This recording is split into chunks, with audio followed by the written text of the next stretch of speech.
recorded live in Jacksonville, Florida. This is Trivial Warfare. More than just a pub quiz, Trivial Warfare is your gateway to a worldwide trivia community. Join your hosts, Jonathan. We just described Ric Flair as Neanderthal Man and Planet of the Apes. Carmela. That would irritate the hell out. I'm like, I just want my groceries. My ice cream is melting. Ben. 4 halogens in that list. Oh my God. You're like, it's not the halogens. I'm like, no, Ben, no. Those damn halogens got me again. Erin. I haven't started cooking more, but I have started thinking about cooking more, so I've looked at a lot of recipes for things. Mostly cocktails. Zakia. I'm a very happy evil genius. Yeah. And Nick. For all the listeners out there, if you spend enough money, you can be where I am today. And the rest of the Trivial Warfare Army for another week of fun and games. Now here's your host, Jonathan Oakes. Hello and welcome back to another episode of Trivial Warfare. We are the podcast that takes the pub quiz out of the pub and brings it home to you. My name is Jonathan and I am here today with Nick Groves. Hello, Nick. Hello, Jonathan. I'm here today with Erin Barkley. Hello, Erin. Hello, Jonathan. Hello now. Guys, we're going to have a lot of fun today. We have a great group of guests. First up, Emily Young is with us. Hello, Emily. Howdy. Good morning. Alex Misner is with us. Hello, Alex. Good morning, Jonathan. Good morning. And Jim Price is with us. Hello, Jim. Hey, how's it going? Doing great. I want to get to know each of you a little bit better. Emily, we're going to start with you. Tell everybody where you're from, what you do, and something fun about yourself. All right. I am Emily Young, formerly Hill. Got married since last time we recorded. I'm currently in Dallas, Texas, and I've been around this area for years. Yeah, but finally in Dallas. I've been in Fort Worth. I've been in Oklahoma City. What I do for work is that I am the senior accounting manager over a major music label, and I think that's really fun. Wow, that is very fun. I have a really fun job. It's really cool. So cool. And that it kind of makes the gigantic sleeve tattoo make sense. Like, I'm an accountant for a music company, though. Scott, she is a much cooler accountant than you are. I got to say, you do government accounting. She does like music label accounting. You're behind, man. Yeah, she's cooler than Scott, period. Yeah, but Scott does move larger sums of money. He does get that in his column. Fair. Emily, sorry to interrupt. We just had to troll Scott a little bit. That's okay. And something fun is, this is a audio medium. Maybe one day it'll be a visual medium. I have this sleeve tattoo that all of you guys can see, but what you wouldn't be able to tell from there is that the filler of this tattoo has a bit of like a scavenger hunt in it. Get out of here. It's a pattern of, just sort of like Art Deco looking fans, but there's like a sun and a moon and my astrological sign and a design that looks like the arrangement of my wedding ring and a lightning bolt and all kinds of fun stuff that if I needed to entertain a kid for like 30 minutes, I could be like, here, here's a list of things to look for. That's amazing. I love that. I have I have 30 things on mine, so it's kind of all the same thing. Hey. Including a giant question mark in there. Well, I do a lot of asking questions for a living. There's nothing wrong with the giant question mark tattoo, and do either of you have a potato? Not yet. You have a question mark. I have a small exclamation mark, and I think there's actually another exclamation mark in here. So You think? I'm pretty sure I put an exclamation mark in here somewhere. I wouldn't be able to point to where it is because I can't see half of it. Why would they have a potato, Erin? Why not? She has a potato. Yeah. Oh. It's a pretty photorealistic potato, too. The teardrop, really impressive. the teardrop out of the eye tattoo that people get when they've committed a certain heinous crime. That would be funny if they were just like a little potato. I was like, oh, what does that mean? Like, I'm from Idaho. It's like, I killed a guy in Idaho. Yeah, it's a potato. It was Mr. Potato Head. All right. Well, Emily, we are excited to have you here. Thanks for joining us. Glad to be back. Alex, tell everybody where you're from, what you do, and something fun about yourself. So I am a nuclear engineer from Richland, Washington, and maybe not so much fun, but really kind of surreal and random. Several years ago, I was at a conference for work, and they gave breakfast. And I get in line. There's this shorter, older guy in front of me. He turns around to say hello, and it was Freeman Dyson, famous for the Dyson Sphere. Yeah. And so I ended up having a interesting breakfast conversation with Freeman Dyson's, which, was not on the bingo card that day. That's amazing. Do you meet intellectually famous people regularly in your work? No. Alex and I have never actually met. For sake, Nick. Yeah, well, that's not the same. No, I'd say it was a shock. So what exactly do? You have a fun, obviously, there's a title where all like, ooh, that's a smart person job. But what does that mean? What do you do? I work on various things in the national security area. I work at a national lab. I spend my time in front of a computer all day. It boils down to being in front of a computer all day. I got you. I understand. Mum's the word. Lock and key. No problem. Alex, we're glad you're here. Thanks for joining us. Yep. Jim, tell everybody where you're from, what you do, and something fun about yourself. Hello, my name is Jim Price. I'm from Lafayette, Louisiana. And my whole personality is based on music. I'm a middle school band director. That's what I do to make my meager living. But on top of it, I am a French horn player in the local symphony. I play the trumpet in a New Orleans style brass band. Shout out to the New Natives Brass Band. Shout out. Yeah, and I play in a ska band named Buffalo Lockjaw. Nice. This is too cool. And we talk about tattoos. I've got music tattoos. Like my inner bicep is a French horn excerpt. I've got another French horn on my arm, and then a tattoo on my calf, which I won't have to show you guys. It was designed by one of my former students and then applied by him. He does stick and poke tattoos, and it's about the size of the bottom of a coffee cup. Whoa, okay. And it's a stick and poke, and it is a mirrored image of his French horn that I helped him purchase, and he designed it and then applied it. So that's cool. So what is the first instrument that you learned? I started on the trumpet. You started on the trumpet. I was okay. I was like middle of the pack, not all that great. But when I got to middle school, my band director, he was like, you have your the way you set your mouthpiece on your lips with the trumpet. I think you might want to try French horn. And when I did, I just picked up on it real quick. It's a tough instrument to learn. Mm-hmm. I just kind of picked up on it. And I mean, I've had a modicum of success here in South Louisiana. I was just on a nationally syndicated podcast for marching and concert band. Talking about how to teach French horn to high school, middle school and high school teachers that don't really understand the instrument and things they can look out for. So that's very cool, a lot of fun. Man. Yeah. I love that. Well, we're really excited that you're here today. Thanks for joining us. Thanks for having me. Guys, we're going to get started right now. It is time for Warm It Up, Chris. It's time to warm it up on Trivial Warfare today.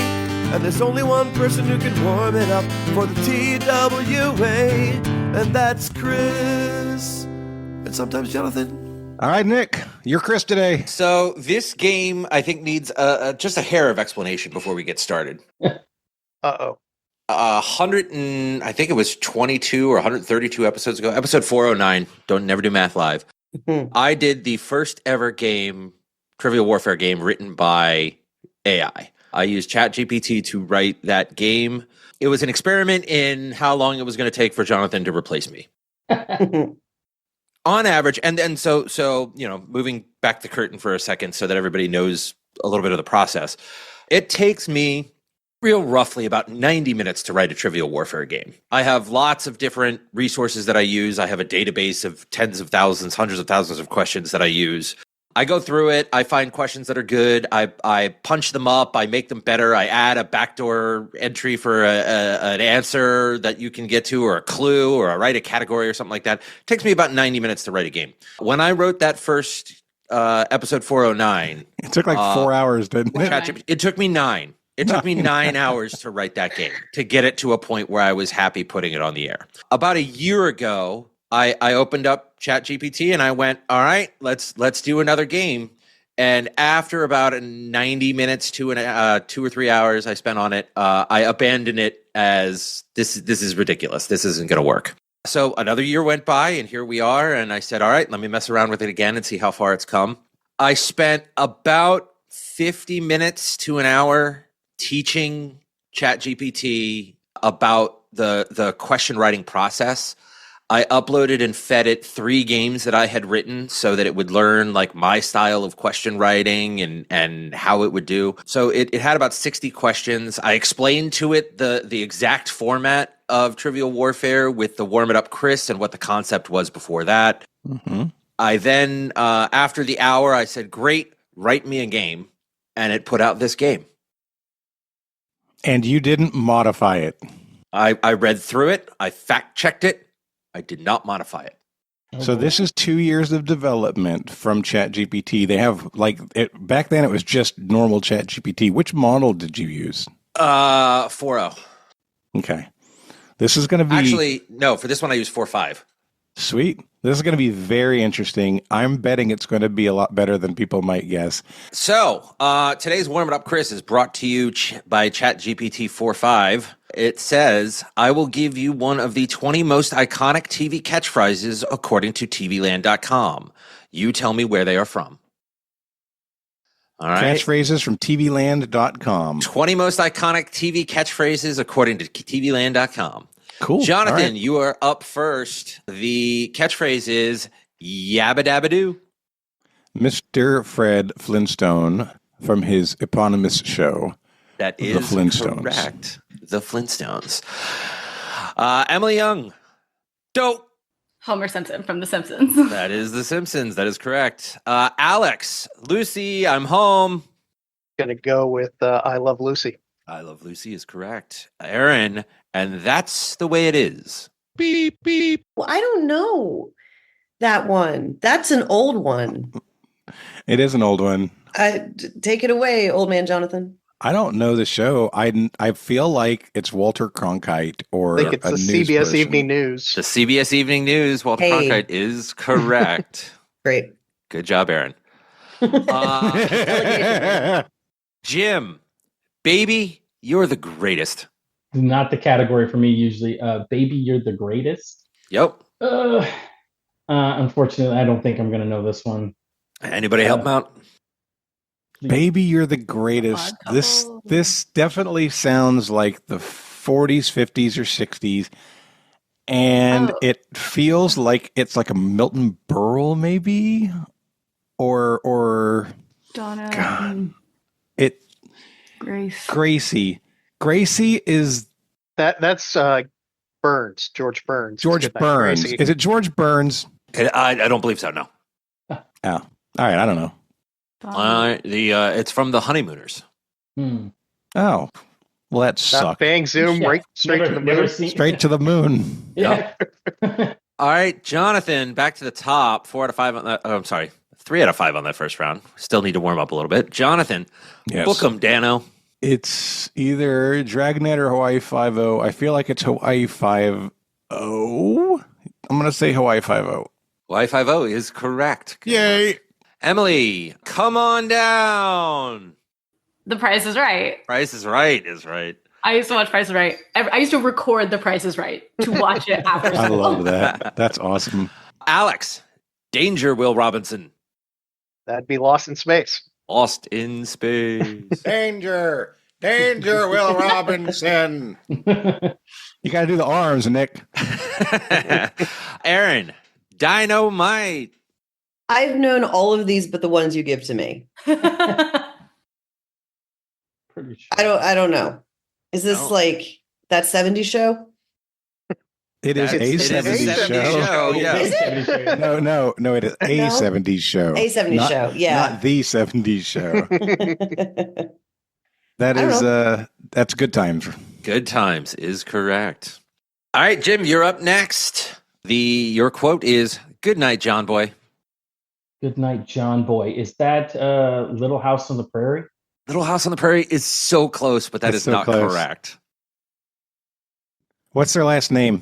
The Ingalls? I don't remember. Robinson? Although Nope. Jim, what was it? You stuck your finger up. It's like there, but right on the song. I'm sorry, I don't have it. That's all right. Anybody else have it? The Waltons. It's the Waltons. Is correct. I was going for Swiss Oh, Family my Robinson, but that's not right. Yeah. This was parodied on the Pod People episode of Mystery Science Theater 3000. That is my connection to that. Parodied on a lot of things. Yeah. Well, yes. My life. That's true. All right, Jonathan, back to the top. 3 out of 5 on that last round again. We got to warm up here. Jonathan. Yes. Here's Johnny.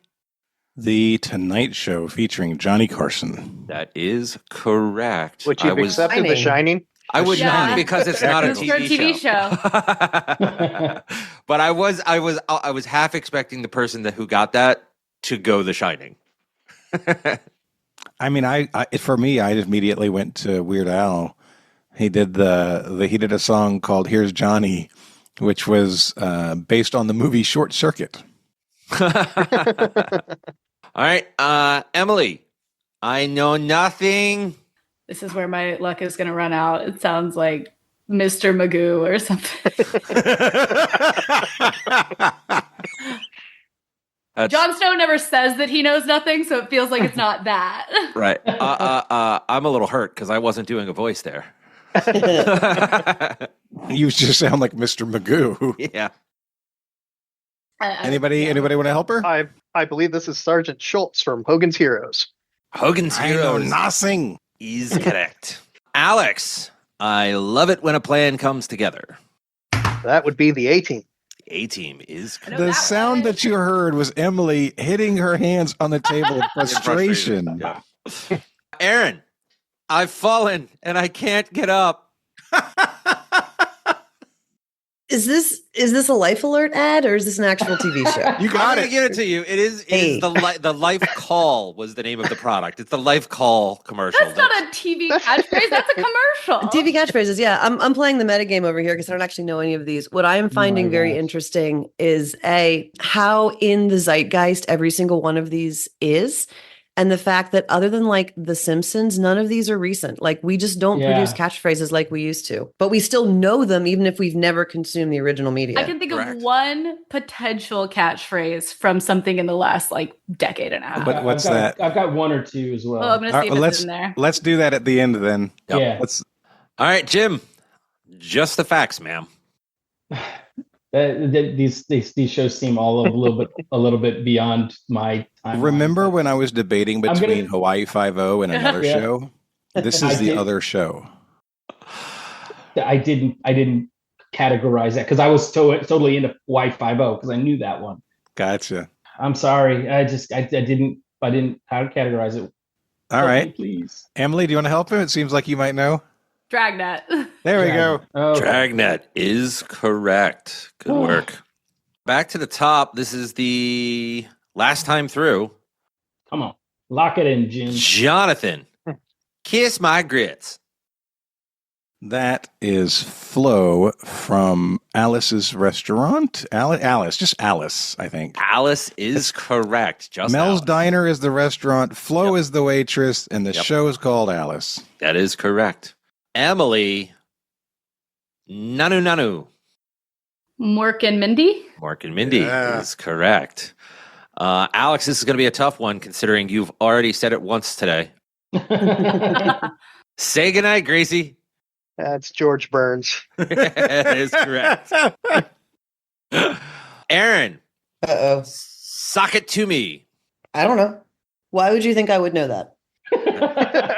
Again, Frankly, I didn't write it. offended. I'm just reading it. I don't know. I've got you. Yeah. Go ahead. So I believe this was famously Richard Nixon on Laugh-In. Laugh-In is that's right. Okay. Sock it to me. Yeah. And Jim, Come the on, we last got this. one. You don't have one yet, so you got to get this one. You ready? I know. I got to get this one. All right.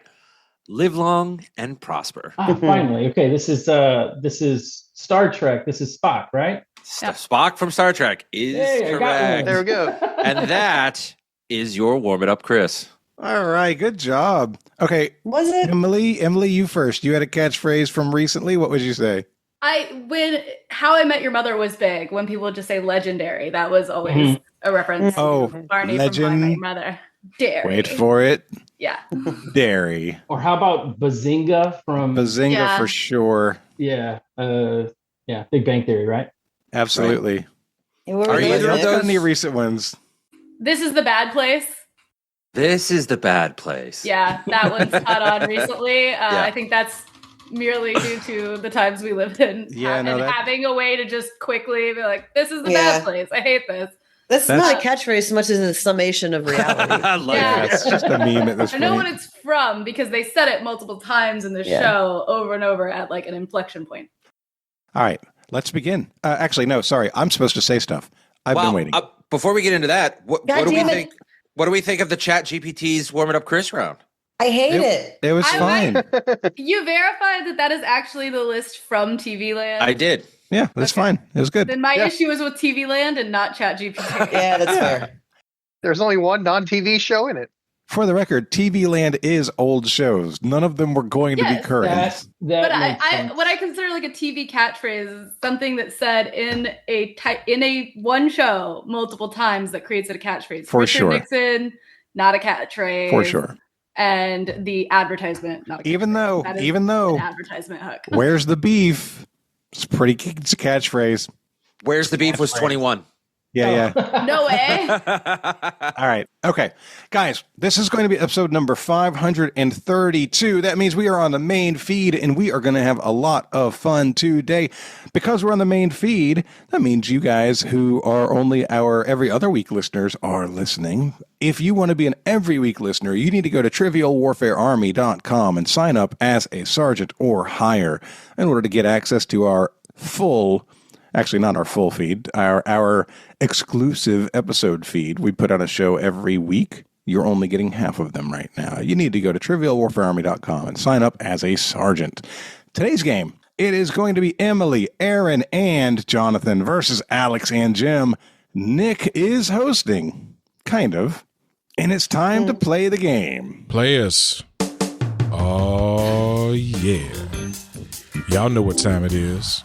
This is Mr. Literature himself, cordially inviting you to the game.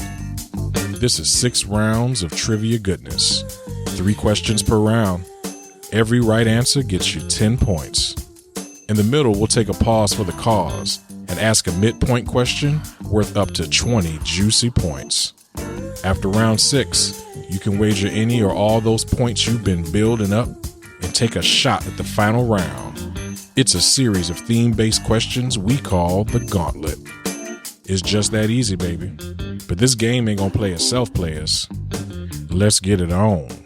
I mean, kind of. I'm technically hosting. I just didn't write the game. Yep, exactly. Yep. You got it.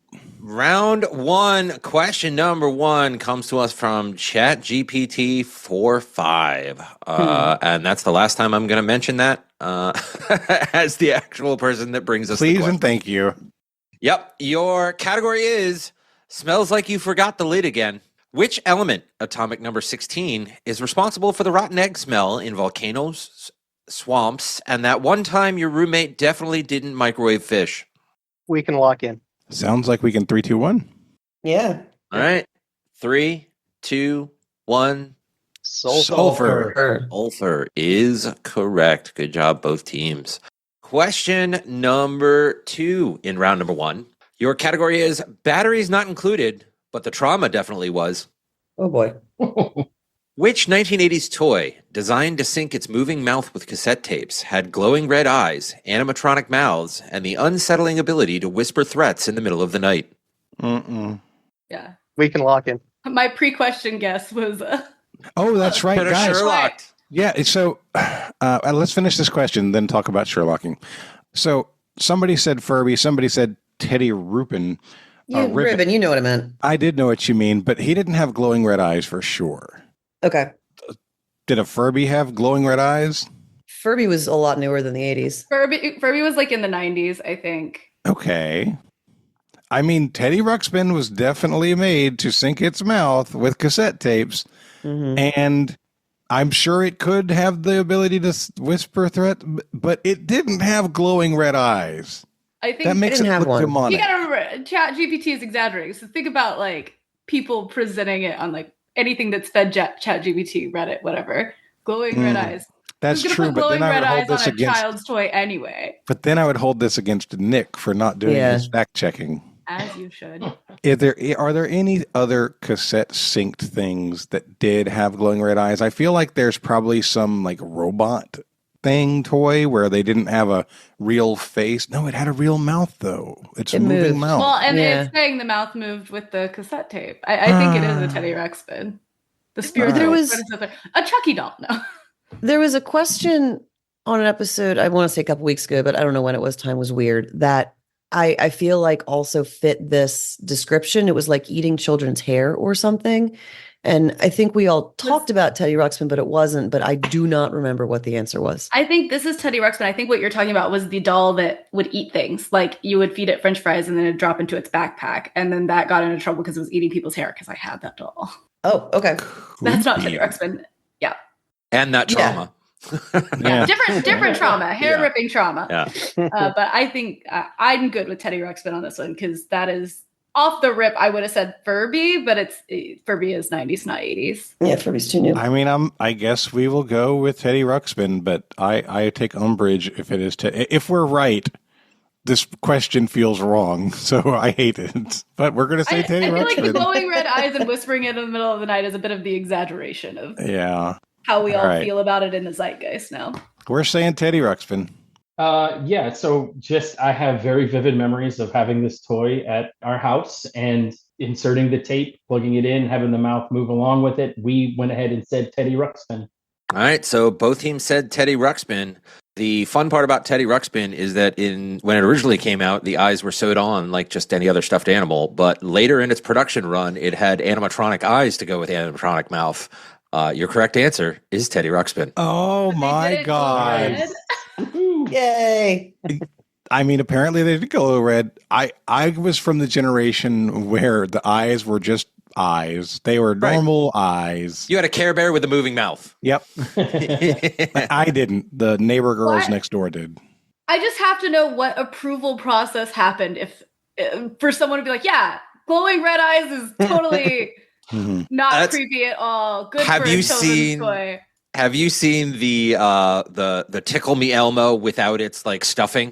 Yes. I mean that's nightmare. The proper term is nightmare fuel, right? Yeah, exactly. It's really awful. All right, did you want to say something about Sherlocking it in, Jonathan?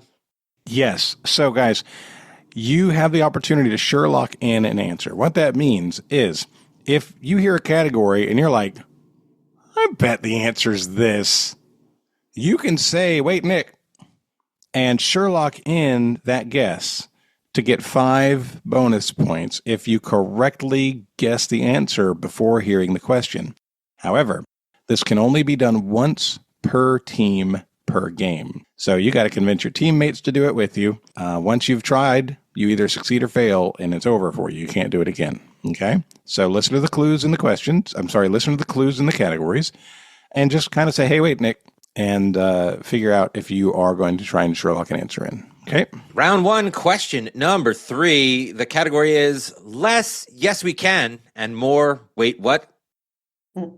Which U.S. presidential candidate, known for running campaigns in both 1992 and 1996, pulled nearly 19% of the popular vote in his first run, despite debates over NAFTA, deficit fears, and the fact that his running mate once flubbed the name of their own political movement on live TV? I think we can lock in. All right, we can talk out loud, guys. Does anybody know off the top of your head? I was a wee tot then. Okay, well, 92 and 96 are the elections that Clinton won. Was this Joe Lieberman? I don't know. Did Clinton run against the same opponent both times? No, Clinton ran against George Bush in 1992 and then won against Bob Dole in 1996. Yes, we can was a clue in the category, which sounds like Obama, but that's not him at that time. U.S. presidential candidates. Oh, it could be Clinton. What if this is Ross Perot? That's the guy. The guy, sorry. Yeah. The independent candidate that kept popping up and yeah. The independent businessman candidate with NAFTA, and deficit fears are the clue around why that would be him. I think it's Ross Perot. Mm-hmm. That's the name I was thinking of. I don't know why I get them. I was young then. I get them conflated in my head. Emily, are you good with it? That matches anything I've ever heard about Ross Perot. I just wasn't there for this happening. We're going to guess Ross Perot. Ross Perot is their answer. Alex and Jim, what did you say? So I remember Dana Carvey does an excellent job of him on Saturday Night Live. And if you really want to go down a weird rabbit hole, you can look up his weird George Bush conspiracy theories in 92, but we also went with Ross Perot. All right, so both teams said Ross Perot. Both teams are correct. Ross Perot is your right answer. All right, after round number 1, both teams are perfect with 30 points apiece. Yay! Huzzah. All right, round number 2, question number 1. The category is first one in, never regretted it. Which country was the first to legalize same-sex marriage in 2001? Presumably because they looked around and said, we're chill, and had already run out of things to argue about besides bikes and cheese. What was the category, Nick? First one in, never regretted it. So if you're good with that, Jim, we can lock in. Yeah. Okay, we're locked in. It was, Erin, you're suggesting the Netherlands? Yeah. What do you think? I mean, I'm pretty sure that's it, and the clues point there, but happy to discuss. I mean, it didn't say things to argue about beside dikes and cheese. It said bikes and cheese. They have dikes in the Netherlands. They hold the water back. Right. I got it. That's the joke. It's right there. I am clenching. No, they also are very bike friendly. My friend Jessie bikes everywhere, and she and her husband go there all the time and love biking there. All right, I'll go with you if you think it's right. I'm not arguing at all. Where's Amsterdam? I'm so bad at geography. It's in the Netherlands. Okay. Yeah. So it's the Netherlands. Right. And that is, for the record, that is where they have the dams that they call dikes. Do you hear this little story of the boy who puts his finger in the dike? No, stop. Just stop. You're making Just it on the worse. main feed, You're making it worse. We're going to get emails from The parents who shovel. have to explain to their children why they're laughing, and it's not going to be my fault this time. The little boy stopped the It's levee from ChatGPT's fault. breaking. Yeah. No, this one does feel like Jonathan. Come on. So Anyway. the Netherlands is a country and not a group of countries, right? Yes, it's a country. Okay. Yeah.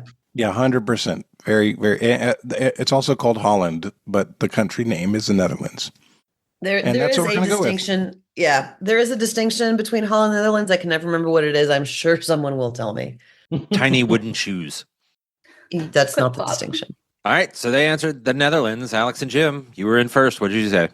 Yeah, we both kind of buzzed in at the same time on the chat and had the Netherlands as our choice. The bikes thing for me was it. Just know that it's so And Gouda. yeah, non car, like it's like what's the travel friendly, eco friendly that way. So All right, so both teams said the Netherlands. Both teams are correct, and ChatGPT wanted me to point out as its color for this question that the law went into effect on April 1st, 2001. So, God, they might want to rethink that date. And Erin, Holland is part of the Netherlands. Okay. Yeah, it's like a region. Scotland is part of the UK. Holland is part of the Netherlands. Except that Holland is not considered a separate country. Holland is not considered a separate country. What are the other parts? The Netherlands. Okay. I earned that. Yeah. There are 12 provinces in the Netherlands. And Holland's only one? Wow. And Holland I is don't know one of anything them. about it. The only thing I know about the Netherlands is orange. Yes.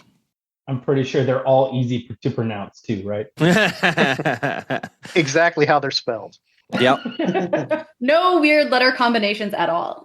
No, not at all. So Zeeland, North Brabant, Limburg, Utrecht, Gelderland, Flevoland, Overijssel, Drenthe. Flevoland, famously where Flava Flav is from. Yeah, Flavoland. Friesland, and Groningen.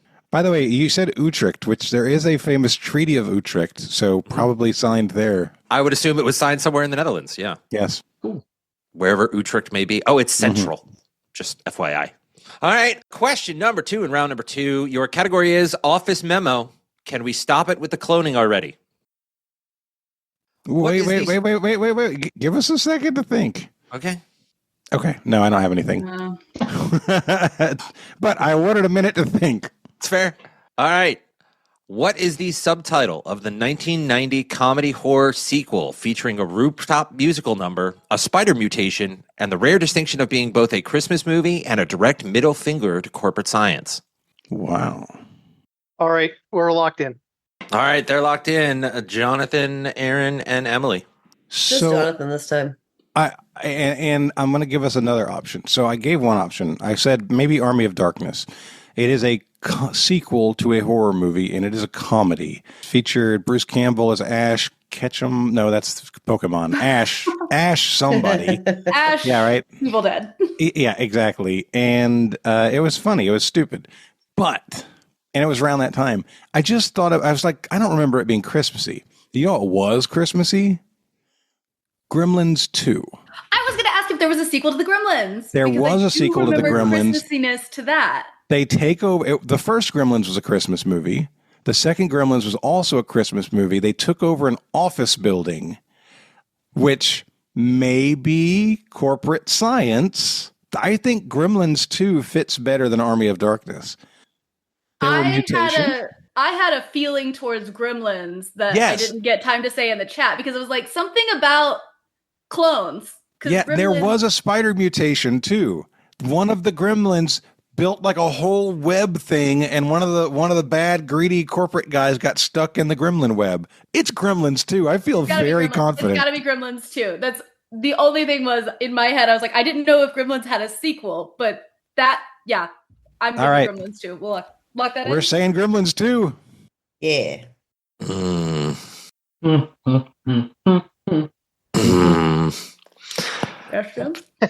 Alex, what do you think I should do here? You can prompt them. Can you be more specific? Oh, they asked for the subtitle. Oh, okay. After midnight. Crap, no. I don't know if I'm going to get this. It's going to probably say something about New York in it. Gremlins 2 take over New York corporate. Gremlins 2 Electric Boogaloo. Gremlins 2. Get 40 seconds. Take over New York is all I'm going to come up with. I was doing good to get Gremlins. Gremlins in New York. Big city. Boston, something about New big York. city. Something about in the big city. Gremlins in the big city or something like that. If it's in the Big Apple, I'm going to choke. Oh, it might be Big Apple. Cruise control. Come on, Jonathan. You know this. All right, need an answer. The Big Apple. He took his glasses off for this. We don't have it. The best I'm going to come up with right now is Gremlins in the Big City. That feels so bad. Yeah. Feels so bad sad to get the movie, but miss the question. I feel very sad right now. Well, I will tell ChatGPT that it made you feel bad. Alex and Jim, what was your answer? So I have vague memories of this, and there were some mad scientist characters, and one of the mutations was like one that was made of fruit and vegetables, but I believe the subtitle is The New Batch. The New Batch! All right, so one team entered in the big city. The other one said The New Batch. Your correct answer, Gremlins 2, The New Batch. Nice job. Yep. I'm pretty sure someone has referenced this movie in my immediate surroundings in the last 2 weeks. There was a Key and Peele sketch where they talked. It was he walks in and he's like, let me give you some suggestions, and he suggests like the sexiest gremlin because that's the girl gremlin, and the lightning one, and all the other ones, the spider one, and he makes it seem like it's all crazy, and they're like, yeah, this is great, yeah, let's do it. God, I mean, it was hard enough to get to the right movie, and I felt very good about it. As you should. Until we realized we needed a subtitle. And I didn't know it. Alex was 100% on top of it, so that's all him. There is the break of one perfect game. Let's see if we can do it to the other team with the next question. Round Thanks, 2, Nick. question number 3. Category is everyone's favorite show if you were a middle-aged critic in 2004. Oh God. I have an idea. Hold on. I want to see. Guys, would you be interested in doing this? Ooh. You got one chance. Might as well use it. Yeah. You want to? I'm good with that. Yep. Erin? Yeah. All right, we're going to Sherlock an answer in, Nick. All right, they are Sherlocking in your question. Which early 2000s HBO series featured a telegraph as high-tech, a language budget mostly spent on swearing, and an unresolved plot arc because the network apparently couldn't find room between Entourage seasons? Well, we did not Sherlock in the right answer. No, you did not. No, but I am proud of our guess. It was a valid guess. Yeah. So we're going to lock in. Yeah. Erin, you suggested a question mark, The Wire. Was The Wire HBO? I don't know. I didn't watch it. I It think was so. definitely one of the prestige TV. But I don't think like it was an HBO HBO. show. It might have been This was that was a time frame for The Sopranos for the HBO. Ooh. The Wire was Could a it be different. Could it be The Sopranos? My only other was going to be when was The Blacklist and was it on HBO? But I think that's way too late. The Blacklist So- I was think not Blacklist an was- HBO show. Yeah, It's James that one. Spader in the 2010s. I think the I would Blacklist say- is still on the air. It might be. Is it? It's definitely on Netflix. So you had a few shows: Gary Shandling show, Arliss, and The Sopranos were your TV shows in that era of HBO. If we're talking about something that has a language budget for them to swear, that is The Sopranos. But the and telegraph time piece is period. weird. When does The Sopranos take place? It takes place in that era. It was not historical. I'm just worried that it seems like this is supposed to be some kind of steampunk sci-fi thing for a telegraph to be high tech. Mm-hmm. Boardwalk Empire. Yeah, keep on going. Throwing stuff at the wall is the way to find this for sure. Gangs of New York. Boardwalk Empire. Is Boardwalk Empire the one that Cillian Murphy was in? No, that's Peaky Blinders. Not what I'm thinking of. I'm thinking of Boardwalk Empire is the guy with the bug eyes. Steve Buscemi. There you go. I didn't have HBO until I was almost 40, so with I am you. not going to know this. I'm with you. HBO I didn't either. either. I've been 11. I was in high school. An unresolved plot arc. See, Telegraph and Unresolved Plot Arc does say Lost, but Lost was on like CBS. It was CBS for Not gonna sure. work. So did HBO have anything where people were lost on an island? Something they were trying to keep up with? Well, I can't say the kind of island they had. They had that reality show with Nikki Glazer. Yeah. 24. Justified. That was USA. And 24 was on network television. I don't have anything better than I don't have anything better than The Sopranos, but Sopranos. Telegraph doesn't feel like high tech. Mm-mm. The Wire takes place. Westworld is way too late. Westworld is too recent. And the opposite of Telegraph being high tech. That's a really good point. Yeah, the Adventures of Briscoe County Jr. would be Telegraph as high tech, but that is not an HBO show. But I did need to bring up another Bruce Campbell property in this game, apparently. I support this. Yeah. Give me more Bruce Campbell, please. His biography is great, by the way. Running back to The Wire, when did The Wire? You're saying it wasn't on HBO. I don't believe The Wire is an HBO show. I thought it was like an AMC show or something like that. But taking it back, what time period does The Wire take place in? Because I don't know. I've The never watched it. Wire, does The Wire not refer to a telegraph? We could totally do it if you want to say The Wire. I'm not saying it's wrong. I'm just saying I don't think it's HBO, but I could be wrong about that. Is that I was so young in this time period that we're talking about that I can't fully remember any of it because I wouldn't have been allowed to watch it. Fair enough. What do y'all think? You want to say The Wire? Clues, I think The Wire Telegraph. I agree that does sound like a telegraph to me, but The Wire is so. All right, need an answer. I know The Wire is not set in the 1800s. The Wire is a gritty kind of 90s-ish vibe. That is your time. I need your answer. All right, take a vote. I want to say Sopranos. I You wanna guys say The have two Wire. votes. Okay, Erin? I'll vote for The Wire because I pitched it. All right, we got 2 Wire votes. We're going to say The Wire. Jonathan, Erin, and Emily said show that takes place in Baltimore in the year 2002, The Wire. Uh-oh. Which is honestly either a bad guess on their end or a scathing commentary on the city of Baltimore. Alex and Jim. He suggested it first, but I totally knew this one. I just recently watched the run of this series, and it's got it certainly has the language and the amount of cursing and stuff that goes on, and that is quite wild. It is Old West style. We're looking at Deadwood. Mm.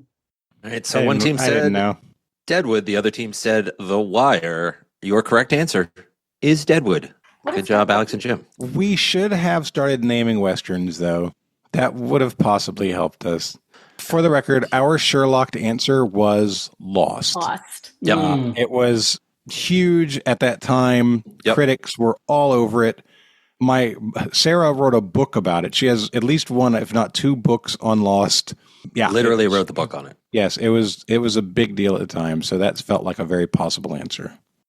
Oh, and by the way, to jump back a question, Ash from The Evil Dead is Ashley Joanna Williams is the name of the character. No kidding? Yeah. That's fantastic. Yeah. So yeah, and the Blacklist ended in 2023. So it's over, but more recently so than you would have imagined.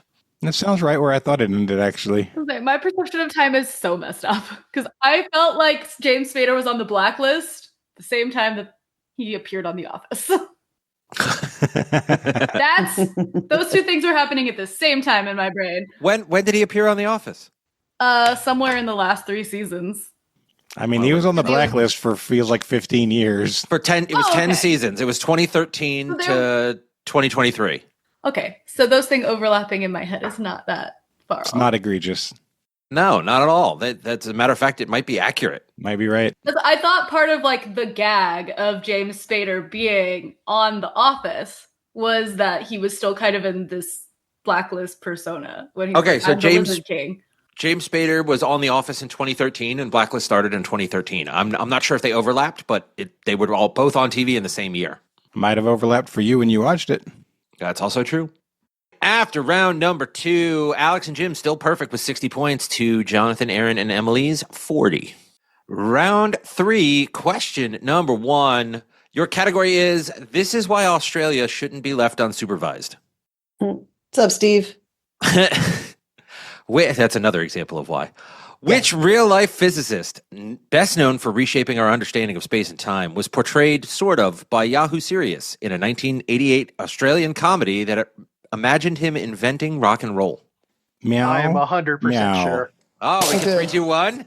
Yeah, I think we 100% 3, 2, 1. I haven't typed anything, but guys, I know this really, really well. I believe you. I trust you. All right, ready? 3, 2, 1. Einstein. Albert Einstein is your correct answer. Good work. The name of the movie is Young Einstein? Yeah, Young Einstein. Young Einstein. Yahoo Serious, never to be seen again. What happened to that guy? Does it matter? I mean, it matters to his family, I imagine. I'm pretty sure he didn't die.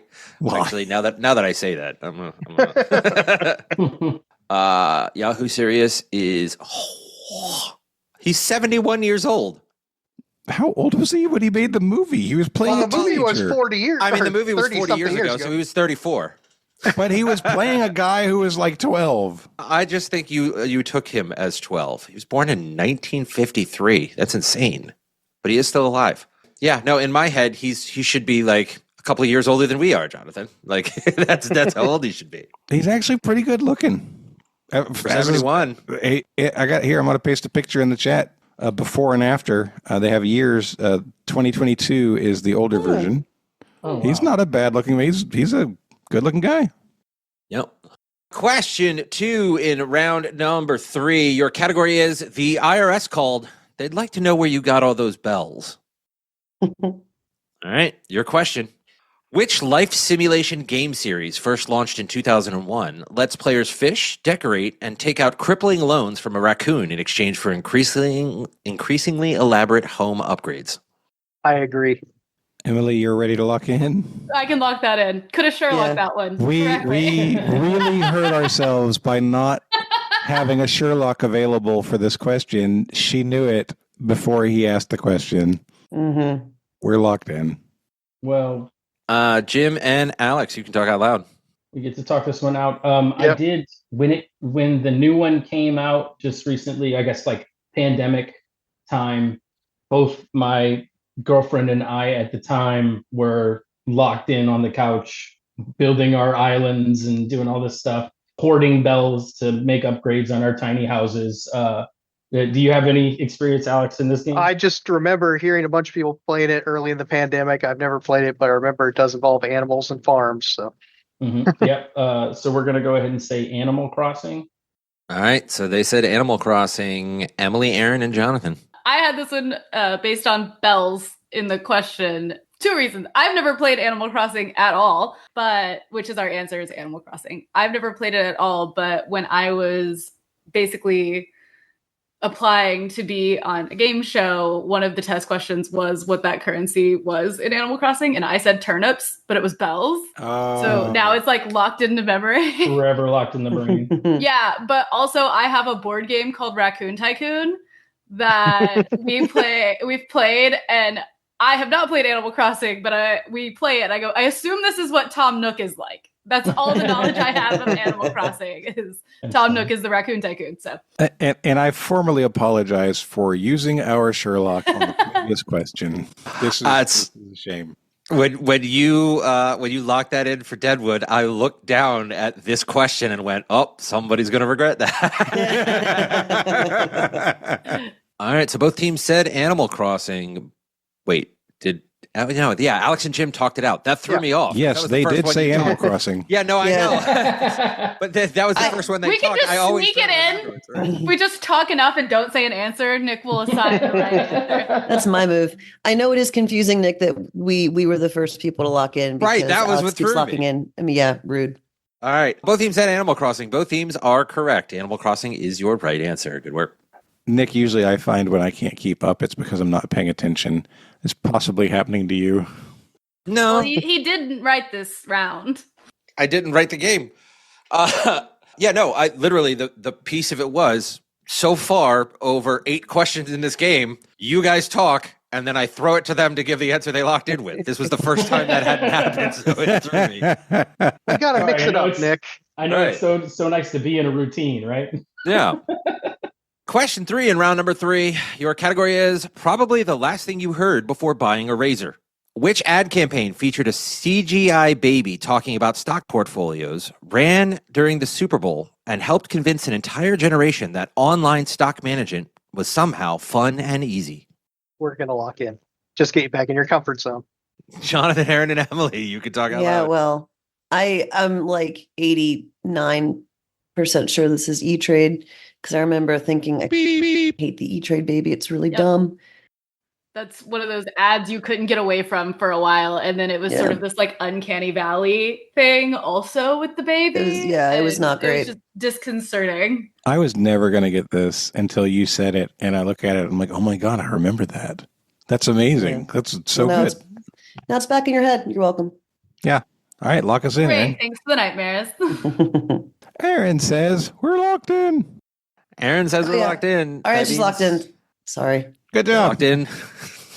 They're locked in with E-Trade. Alex and Jim, what did you say? So I think I would describe the talking baby as creepy, but we also said E-Trade. E-Trade is their answer. Both teams said E-Trade. Both teams are correct. E-Trade is your right answer. These questions are pretty damn good.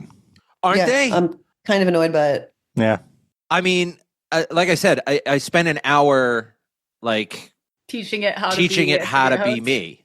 And while I think there are, I mean, I can definitely read in the cadence how it got me and how it takes different pieces and breaks down the questions and everything. But as far as topics go, the categories are all pretty good. The mix of questions are all pretty good. The difficulty level, it may be a little easy, but then again, so are most of my questions, I think. Yeah. It's been real interesting, and we have a perfect game to a 70 at the end of round number 3. It's crazy. My brother is it was a lawyer up until recently in Baton Rouge, But he has always been on the forefront of ChatGPT. Before it was a thing for everybody, he was one of those guys that was, sneaking it in, doing little prompts here and there. Well, just found out that he took a job where he basically doubled his salary to be a consultant for AI for lawyers for some big national company. And I'm just like, it's like, what, like, here I am listening to kids play trumpet very poorly. All I needed to do was just hang out with my brother for a while and maybe get a, I mean, I love what I do, but it's just like, man, I missed out. And I use it now for things like I play Dungeons and Dragons, and sometimes I'll use it to help with prompts. As a DM, love it. It does great stuff, and now I'm like, man, I could do that. Like, what was I thinking? And Sarah and I have this argument all the time because she pretty much doesn't use it at all. She like eschews all AI stuff and has no respect for it, and basically takes years to catch up to trends like this. But my basic philosophy is there are going to be a number of occupations that no longer exist within the next 5 years. Definitely within the next 10, but possibly within the next 5. No, they'll exist. They'll just be a lot smaller. They'll exist because lots of people who own the companies won't adopt. Maybe, but they're going to go out of business by the people using the AI to do it cheaper.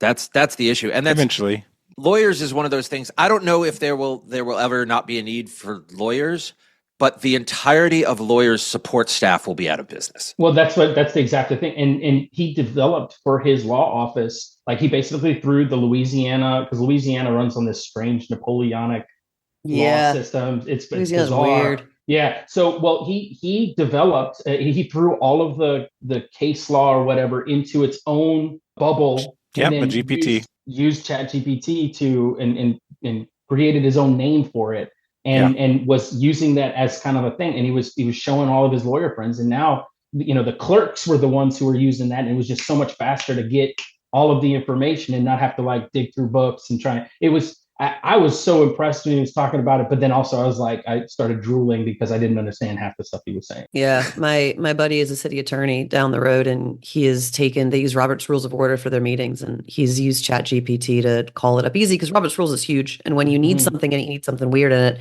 My counterpoint to you, Nick, with the support staff thing is that for the moment, because I was paying attention after we talked about it, my assistant spends a ton of time talking to clients and talking to the court, and and she's not a paralegal, right? Like, we don't really have those. She's not doing my drafting. She is liaising with other humans. And I think that is a skill that we are going to lose, but that will remain important, at least for a while.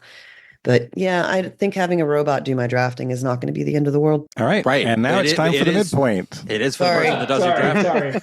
I do my drafting. Okay. So there you go. Yeah. All right. Your midpoint, the category is Veep Leaps. Veep Leaps? Veep Leaps.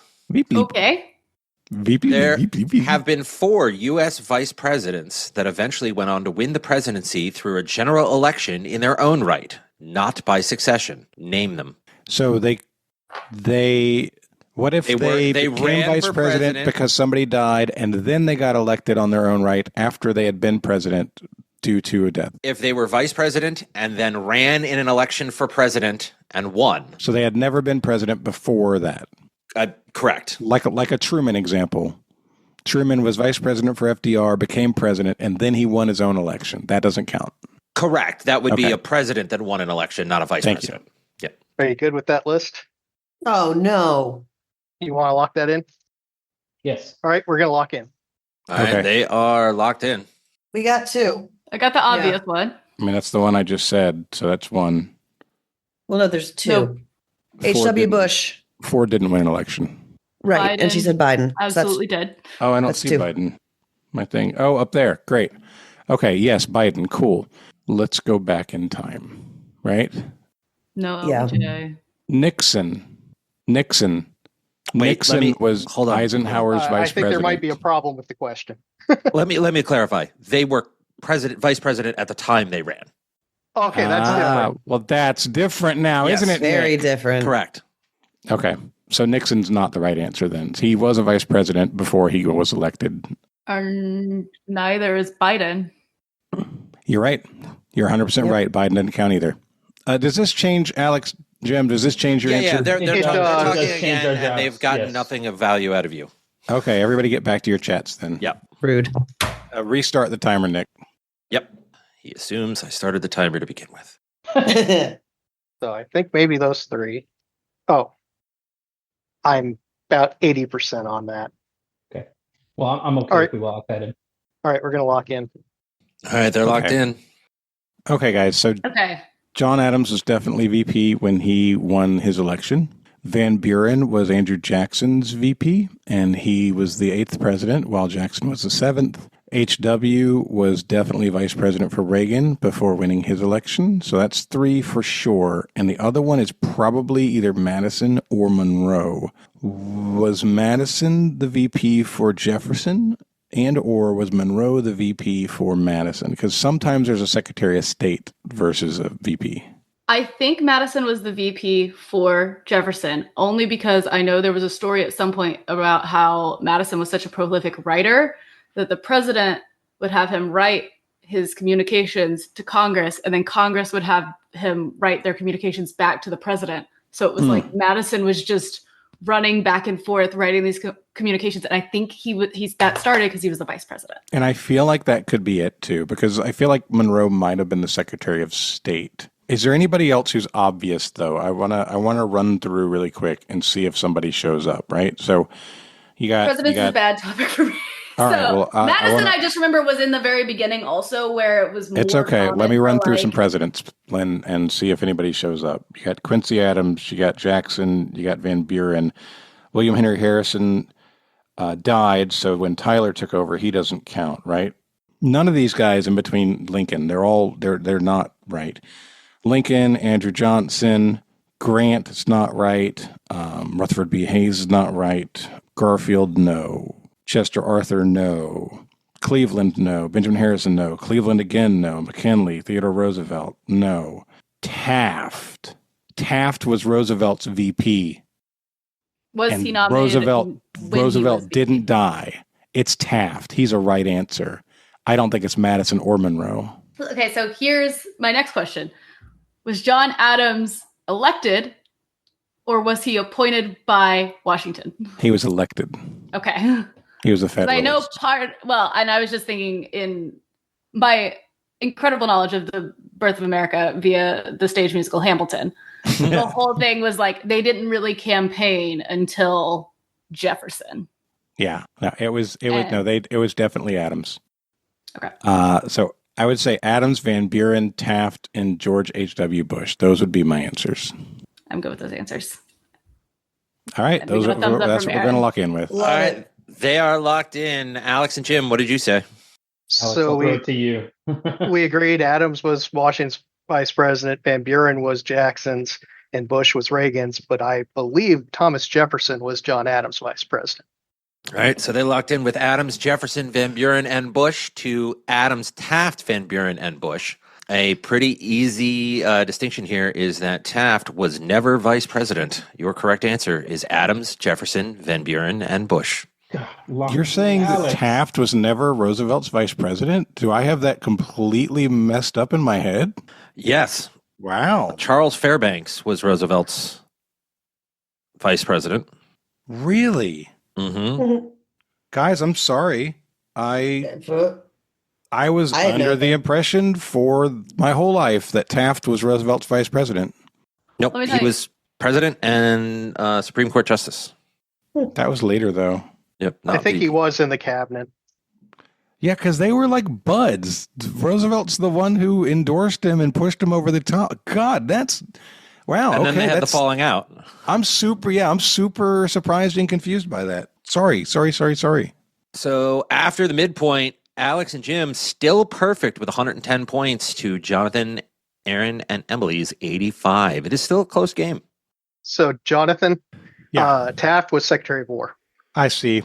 I would have bet significant money on Taft being his VP. He was literally his chosen successor. 110 to 85 after the first half of the game. We move into round number 4. Category is just a chapter in bankruptcy studies. Which defunct big box electronics retailer, once known for its, quote, power zone sections and aggressive Sunday circulars, shut its doors in 2009, just 5 years after reaching over 1,100 U.S. locations? We can lock that in. We can. Yeah. I think we can lock in. You guys, I'll just It go sounds with you. like we can 3, 2, 1 that. Let's do it. All right, 3, 2, 1. Circuit City. Circuit Headquartered City. right here in Richmond, Virginia, I believe. There were a lot of their buildings that went away. Yeah. That was Short one of those. Circuit City, wonderful before and after. Circuit Yeah. City and Borders are like the two like iconic. Previously, this was a Circus City. Previously, Yeah. this was Borders. Mhm. And Pizza Hut. Oh yeah. Pizza Hut's still a thing. No, Yeah, but like you can tell when the a building building. used to be a Pizza thing. Hut. Yeah, you're right. Yeah. It used to be Howard Johnson's, but that's too far in the past. Nobody knows what Howard Johnson's used to look like anymore. Right. A Hojo's. Question number 2 in round number 4. Your category is definitely not on Google Maps.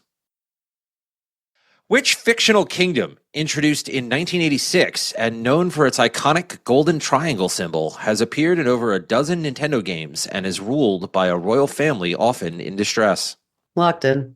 I think we'd probably 3, 2, 1 this one as well. Yep. All right, 3, 2, 1. Rule. Hyrule is your correct answer from the Legend of Zelda series. I've never played Legend of Zelda. Oh, Really? man. Oh, I also am not a Legend of I- Zelda person, but I was Man. playing Mario online Kart. games with some of our friends last night, and there was some sort of level or something, and someone goes, "Oh, it's essentially Legend of Zelda." Like, I've never played Legend of Zelda. So it was a great level. Yeah, Nick, you said golden triangle, or you said golden triangles, and I think all of us were like, "Oh yeah, we don't even have to listen to the back end of the question." Mhm. Me neither. My Triforce.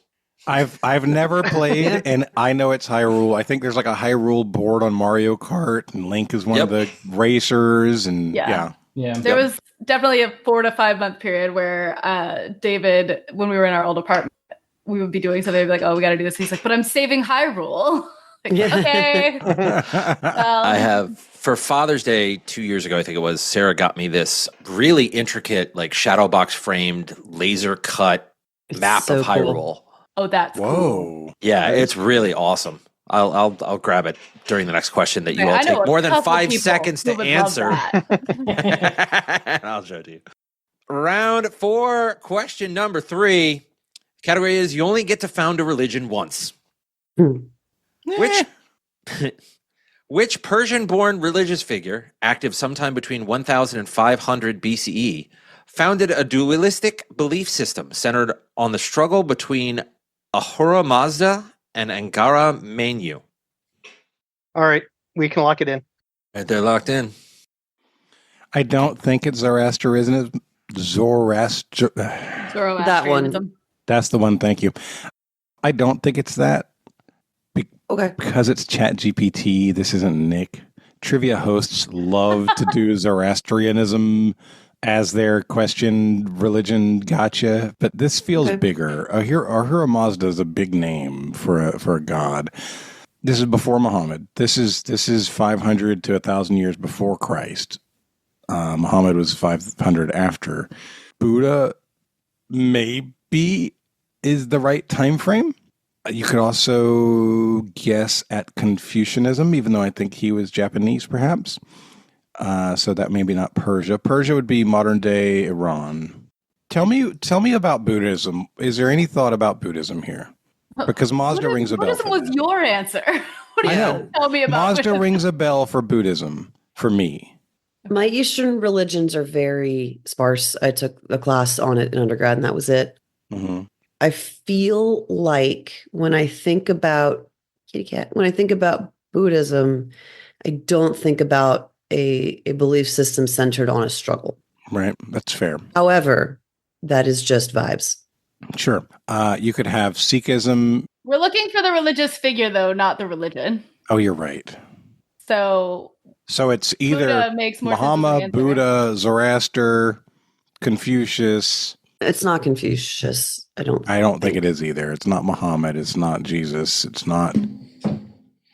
From a towards time frame, Zoroaster Buddha's more all I because got. Buddha does not struggle, but Yeah, that's fair. That's fair. If you want to say Zoroaster, I'm not going to be upset about it. I know next to nothing about Zoroastrianism. That was just the name that popped into my head because everything else I kind of discarded as not being about a struggle, but I don't know. So we went with mine last time and we're wrong. You were also wrong, but we did go with mine. So if you want to go with yours. You know what, this time- Emily? I've been wrong recently as well. Would you like to take the decision making I reins don't here? know anything about religions, but Buddha always to me is a belief system based on peace. So Zoroaster makes more sense to me. Let's do that then. Zoroaster will lock it in. It's All right, a terrible way of choosing We're things. gonna lock in with Emily's choice of Zoroaster. Alex and Jim, what did you say? So just kind of a default, if you go for a Persian religion, go Zoroastrianism. And if you want a really weird pop culture use of it, it drove the plot of season 6 of the Highlander show. We went Zoroaster. Hey, so at least we're not going to lose points or lose Both ground. teams said Zoroaster. Both teams are correct. First of all, amazing job, Erin. Second of all, even ChatGPT falls into the trope of every religious question that is not a major religion is always about Zoroastrianism. That is It correct. got trained. Play that metagame. Yeah. So, Yep. oh, and by the way, here's the laser cut. Nice. That's Eye roll. so cool. That is kind of cool. Yeah, I got to finish decorating my office so that I can hang it up on the wall. It's funny. I don't love anything enough for Sarah to buy me gifts based on them. I know that Really? makes it hard for her. Yeah. I'm not a big guy into fandoms at all anymore. What about bands? Bands? Music. I mean, yeah, I love music. I love big time. Boy. But I don't love anything enough for her to buy me like gifts based on just the setting, you know? It's a very curmudgeon thing to say, Jonathan. Laser etched Trivial Warfare logo. Right. Honestly, that is the thing that I do love the most. Me. Yeah. Nope. Yeah. So laser I'm not cut arguing. Trivial Warfare logo with a picture of Nick. All right. Yeah. All right. All of you. right. If we One have to make one of the best gifts that I have gotten was from my good friend Jade, who cross-stitched a Trivial Warfare logo, which was brilliant. I did love That's pretty that. good. Yeah, but I will go ahead and have a fat head made of me that you can put up on your wall. I see your fat head every time we talk. All right, after round number 4, Alex and Jim still perfect at 140 to 115. I'm going to need y'all to slow your effing roll, okay? Right? We've been doing a lot of talking. I'm gonna need y'all to miss a few questions. Mm-hmm. Yeah, this is one of those like I'm looking through the rest of the questions and I don't know where they're going to miss because I would have Right. thought they would have been somewhere. Hopefully in the gauntlet. Yeah, we'll find out. All right, round 5, question number 1. The category is what's Latin for he's just not that into you? In Roman mythology, which nymph was cursed by Hera to only repeat the words of others, then fell in love with a man who loved his own reflection? Locked We in. can lock in. Or you want 3, 2, 1 it 3, again? 2, 1, that bad 3, boy. 2, 1. do Go it. 3, 2, 1. Echo. Echo. Echo is Echo. correct. That Echo. is not funny. Although I am noting a error in ChatGPT here. It was cursed by Hera. Shouldn't it be cursed by Juno if it's Roman mythology? Oh, Echo's Greek. Echo is also Greek. So it's in Greek mythology, not Roman mythology. Oh. Oh. So you're both wrong. Oh. I thought you proofread this, sir. Oh. Well, your We category is trusted wrong. you. That's on us, though, in fairness. Yeah, it's a hell of a way to lose a perfect game, but here we Right, are. we really should have we really should have belabored the question and challenged Nick on the semantics instead of answering what he wanted. Yes. Yeah, that is correct, but we made it through unscathed. That's the gag is every ChatGPT trivia game has one question where you actually have to find the error in the question. Right, yeah, yeah. That's a good gag. It's a good thing because I'm going to use this a lot moving forward. It's a good question number style, 2. actually. That could be a whole question style of, I'm going to ask you a question. You tell me what's wrong with it. And there's one God. specific thing wrong with it, And you have to find it. That's right. a fun What's the error question. in the question, and what is the correct answer that I am looking for? Yes. Actually. Right. Bonus point. Yes. Bonus That's the points category. for the right answer, or bonus points for the right answer to the question. But the major points is for spotting the flaw. Yeah. Yep. Very good. All right. Question number 2 in round number 5. Your category is viral before viral was cool. Which brand inadvertently spawned a bro-centric drinking challenge in the early 2010s after its sugary malt beverage was weaponized into a surprise chugging ritual? I got this. Yeah. I don't remember which brand, but I know it was that product. It's that brand. Yep. Okay. Let's lock in. Oh. I don't know, so I am comfortable going with you. Okay. Damn it, we had a rare question that Alex didn't know. Yeah, right? Jim, I freaking hope you're wrong, man. We're locked in. Y'all can talk. So a couple of drinks come to mind when I think about these things. Stuff like Four Loko, the malt beverages. But in the early 2010s, I was in college and doing the fair amount of my drinking, and I specifically remember that a lot has come around Smirnoff Ice, where you would ice somebody and you present them with a Smirnoff Ice somewhere, and they would have to chug it at that moment, no matter where they were. I've seen people do it at weddings, like they just got finished kissing the bride and the groomsmen have an ice right behind them. They have to chug the Smirnoff Ice right afterwards. So that's the thing that kind of like stuck out in my brain. I am not going to argue with experience. Don't do it so much anymore, but I'm just trying to think of any other thing, but it's a malt beverage. It just really stuck out to me. So I think we are going to go ahead and lock in with Smirnoff Ice. All right. They're going to say Smirnoff Ice. Jonathan, Erin, and Emily, what did you say? We're having an entire separate side discussion about an answer that could have happened. So I'll provide that color. So in the first half of the question, before we were talking about weaponized surprise chugging rituals, I was thinking of Edward 40 Hands, which was typically, I think, we did that 45. Too. Yep. But yeah, we came to the same answer of Smirnoff Ice, which I was telling the group is pretty popular at weddings in my group. Someone will wake up and have a Smirnoff Ice under their pillow. It'll be in your luggage when you're about to get ready to leave. It's Smirnoff Ice for sure. And Jonathan had never heard of Edward 40 Hands. Yeah. So there was a whole discussion about what it was and how it worked. No, I thought it was a typo for Edward Scissorhands, and I was like, how did you get 40 as a typo for scissor? And also, why are you saying Edward Scissorhands? Yeah, I was very Edward confused. 40 Hands, you have the two drinks taped to your hands, and you could not do anything until you finish them. 40s. Yeah. That's crazy. That's absolutely crazy. College in the 2010s was awesome. Edward 40 Hands predates the 2010s. That was when I was in college. It sure does. Edward 40 Hands is I teach children now. Let's just say that. I teach children. And you think about that, and like other people your age also teach children. Did y'all ever get wizard stuff? Did anyone ever get that one? Yeah? Okay. Arcans, yeah. We do that at Drink a beer, karaoke. Put another one on top of it. Build the staff. And you build the staff out of the beers you've drank. I went to a DC Defender game, their XFL football league, and this is the story I was going to tell. This is exactly the same game. I think they did this at every game. They do it at every game. The beer snake. It was beer snake. Yeah, a wizard staff beer snake that went like the entire section at Audi Stadium, Audi Field, whatever it's called. It was so much fun to watch that happen. I miss that. That was the weirdest and most fun sporting event I think I've ever been to, because 3 guys knew the rules. And they were like standing up and hollering them at everybody in the stands, so we all knew. And the visiting team fans were friends, but it was just really good vibes, really weird. I miss the XFL. It exists. It's the USFL now. Yeah, they're playing games right now. You can go to a game tomorrow. I gotta go today. I didn't know they'd been resurrected. I feel like they kept talking about it. You haven't gone to a Richmond Beer Snakes game yet? We don't. Oh no, I wish. We don't have an XFL team. We do have a women's soccer team that I really want to go see play. Sweet. Tomorrow at noon, Defenders versus Renegades. I got a thing tomorrow, but it's good to know because that was so fun. Also, where are the Renegades? I don't know. It's here. We got another question. All right, it's the Cowboys. We've question. Oh, Smirnoff Ice is your correct answer. I don't know if I said that, but it's we know. All right, round 5, question number 3. The The category is doesn't mean what you think it do.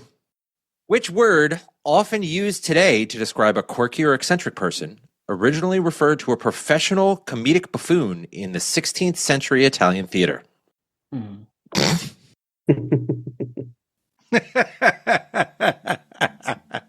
minute left. No. All right, I need answers. What if we don't have any? What if we have a lot? Blanks are acceptable. I like the one that I've been advocating for recently. Go with yours, Jonathan. Go with it. We'll look in. Alex and Jim, you don't have any time. You got to say your answer. We're going to just go ahead and say nincompoop. All right. They said nincompoop. Nincompoop. What was the other answer you were debating between Alex and Jim? I mean, a couple we threw out were nerd, geek, jester, dolt. Okay. None of these. Weirdo. Really, yeah, weirdo. Alex's last answer was weirdo. Weirdo, Jonathan, Erin, and Emily, what did you answer? We went through a lot of those same things. Clown, jester. Yeah, clown, jester, geek, nerd, etc. I kept pulling us back to the idea that this is going to be an Italian job in the 1500s Renaissance, so it's probably going to end in a vowel. And then I immediately suggested geek and nerd, which made Nick laugh. And I got trolled by my teammates multiple times in this thread. Because you said Italian vowels, like Italian doesn't use the Latin alphabet. But in the end, we ran out of time and we went with weirdo. All right, so one team said weirdo, the other team said nincompoop. Could be. This is 10 points to Chat GPT. Your correct I'm answer pick myself, I'm certain. is zany. Zany is the word. Zany. Oh, you know That what? makes sense. The question says used to describe a quirky or eccentric person, not the word for. The word for. And we were taking it as the word for, so we were never going to get there. Yeah, we weren't going to get there either. So a person in the 1500s Italy theater was called a zany.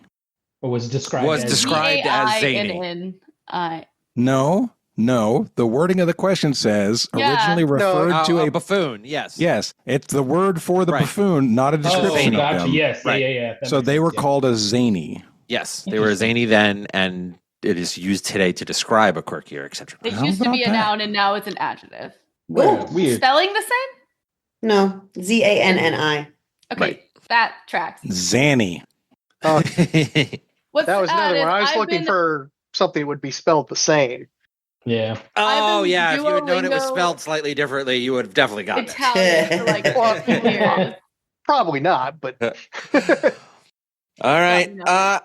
After round number 5, Alex and Jim finally missed one. They have 160 to Jonathan. Celebrate it. 135. Celebrate it.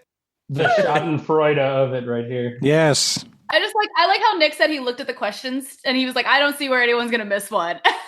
And he was like, Immediately the next question. All right, round 6, question number 1. The category is the album was better than the movie.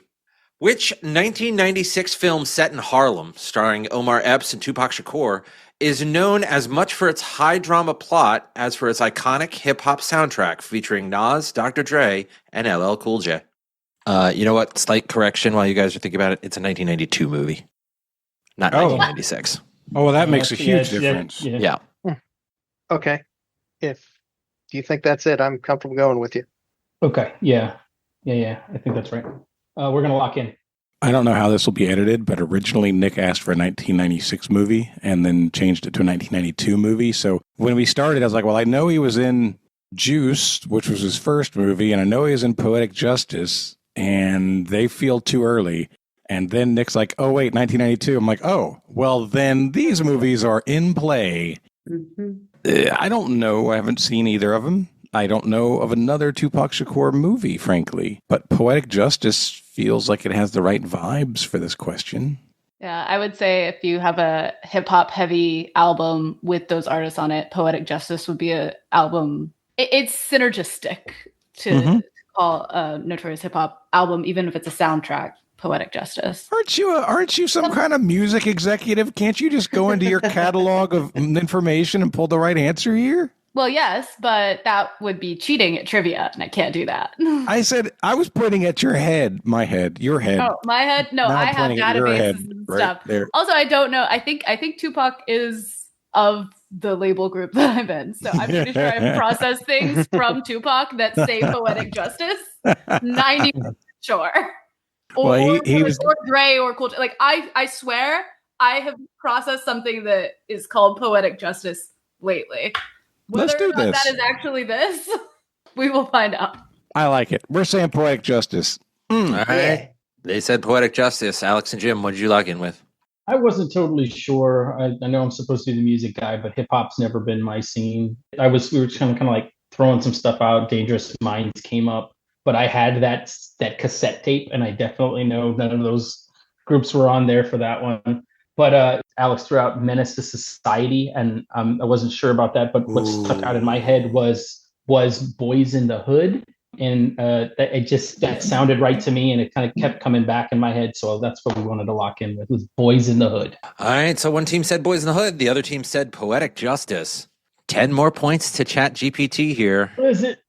Your correct answer is Juice. Damn it. Oh. So congratulations, Nick. You jinxed both teams. Yeah. I mean, it was the other choice that we had. Coin flip. Yeah. But I didn't know that it was considered a high drama. I honestly just thought that it was probably a bad movie where he just happened to get his start, not a like great concept. So I had negatively assumed something that I shouldn't have. And this is my bad. Poetic Justice is a Kendrick Lamar song. Well, there we go. Okay, no problem. Yeah. Round 6, question number 2. The category is probably didn't say that either, but this one wrote it down. Which ancient Greek historian is often called the, quote, father of lies for his dramatic and sometimes questionable accounts of the Greco-Prussian Wars? I'm 100% on that one. Yep. Okay, we're going to lock in. Great. Okay, my brain is not pulling up an instant answer, guys. There's an H name. There's an H name for the father of history, right? The Herodotus? Herodotus, that's the guy. Yeah, okay, great. If we just talk out loud enough. Yeah, well, the thing is Herodotus sounds like a Latin name. What do you think? That sounds Latin to me. Sounds Greek to me. There's also like Pliny the Elder, but that's Rome too. Does Herodotus sound? I don't know. I did take Greek like a Greek man to times. me. Herodotus, I would guess Greek, not Latin. Like Socrates is Greek, Plato is Greek, Aristotle is Greek, Commodus is Latin, Julius is Latin. The U.S. sound is traditionally Latin. Fair enough. I don't know, but that's an H name that's known for history. It sure is, and that's the best one we have so far. Sure is. Father of lies. Greco-Persian Wars. Greco-Persian Wars, would be the person who is writing about like Sparta and Thermopylae and that kind of thing. That's the era that we're talking about. If we can't think of something, we'll end up going Herodotus. Herodotus. All right, let's do it. We're going to say Herodotus. All right, they said Herodotus. Alex and Jim, what did you lock in with? So, referred to as father of history with things that are considered doubtful, truthful now. We also went with Herodotus. Hey! Both teams said Herodotus. Both teams are correct. Yay! How about it? Erin, good poll. Yeah. Hey, you did the thing. You said the words that made me say the words. That's teamwork. Teamwork. Your final question, round number 6, question number 3. The category is technically elected, emotionally ousted. Which world leader, known for ruling a Southeast Asian nation for over 2 decades, appeared on Time magazine's cover in 1986 with the caption, "The End of the Affair," just weeks before fleeing the country amid peaceful revolution sparked by his regime's corruption and the televised funeral of a popular opposition figure? All right, I think we're going to lock in. Jonathan, Erin, and Emily. I can name Southeast Asian countries. No, leaders of Southeast Asian countries. Well, you got to pick a country before you pick a leader. Philippines, I'm bad at Vietnam, geography and history, Thailand, so. Laos, Myanmar. Yeah. Who died in Myanmar, Burma timing? might feel interesting because they in the 90s is early 90s, I think, is when it changed from Burma to Myanmar. Mm-hmm. Perhaps that is a result of the revolutions. I don't know, but I can't name anybody attached to it. Mm-mm. So the Philippines there's a name floating in my head. If it's totally unrelated, please just assume that I'm not that smart. Imelda Marcos is a person's name. Was that the wife of the president of the Philippines for a while? The only Philippines, Famous for having a lot of shoes. the only Philippines name I know is Duterte because he just got reelected. I'm putting that in quotes, even though y'all can't see me at home. That is a name. That is definitely a name. It's a name attached to somebody I feel like was the first lady of the Philippines. Imelda Marcos is ringing more bells than Right. Duterte. So Marcos, I guess, would be. You can keep a last name, yeah. Oh no, Duterte is definitely wrong. He's current. Okay, that's what I'm saying. That's all I know. Do we know any other? I mean, Kim Jong-un or Kim Jong-il, one of those two, feels like that's not right. If ChatGPT wants us to think North Korea is South Asia, I'm going to riot. That's a really good point. Simply not. That's a great point. I mean, Southeast Asia, yeah, it's like that little peninsula, not little, a gigantic peninsula of countries south of China. Well, it's also Indonesia and the island countries too. Yeah. That's what we're talking Philippines, but like Thailand's had a king, so that's not it. What about Pol Pot? Yeah, I was about. Yeah, I think that is reasonable. He was Cambodian. He was a warlord. I don't understand peaceful revolution. I don't know exactly. I don't know how he left. I mean, if he fled the country amid a peaceful revolution sparked by his regime's corruption, then that would be the right answer. It seems possible. Do you want to try Pol Pot? I think, again, just playing a game, playing the meta game, like it's going to be someone we've heard of, unless Nick went completely off the rails for this last one. And I think Pol Pot fits the timeline. Again, my history is hazy, but I think that works. And I think I like that more than Mr. Imelda Marcos. Do you want? So let's go Pol Pot. Pol Pot. All right, that's our answer. We're locked in. All right, they said Pol Pot, Jim and Alex. Well, that was nerve-wracking. Yeah. So, longtime dictator fleeing in the 80s, I just immediately went with, I believe, Ferdinand Marcos. Right. But we locked in with just Marcos. Sorry. All right, so one team said Pol Pot. The other team said Marcos. Your correct answer is Ferdinand Marcos. Yeah. Talked ourselves out of it. Sorry, Jonathan. I don't apologize to me. I offered both of the options. Yeah. Pol Pot died peacefully in his sleep on April 15th, 1998. That's right. That always happens. As we all know. Henry Kissinger too, right? Yeah. Yeah. Brutal dictator dying peacefully in his sleep. All right. After regulation, Alex and Jim have a decent lead. Not overcomable. Not unovercomable.